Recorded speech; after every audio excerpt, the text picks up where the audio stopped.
একতরফাভাবে 26,000 চাকরি বাতিল করা হয়েছে। দিল্লির যন্তর মন্তরে চাকরিহারাদের বিক্ষোভের দিনে নেতাজি ইন্ডোরের সভা থেকে সুপ্রিম কোর্টের বিরুদ্ধে পক্ষপাতিত্বের অভিযোগ তুলে সরব হয়েছেন মুখ্যমন্ত্রী। আদালতের রায়কে খোঁচা দিয়ে বলেছেন, অনেক সময় বিচারের বাণী নীরবে নিভৃতে কাঁদে।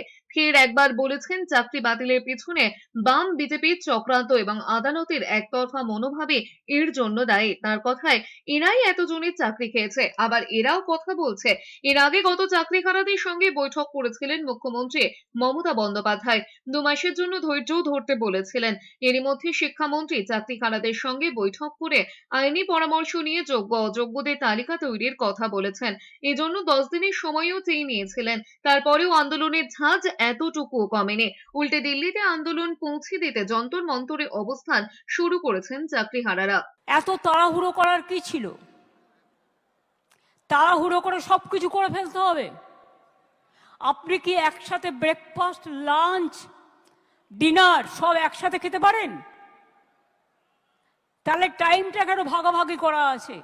কিন্তু অনেক ক্ষেত্রে দেখবেন এই যে 26,000 টিচারের চাকরি বাতিল হলো, একতরফা বিচারের বাণী অনেক সময় নীরবে নিভৃতে কাঁদে।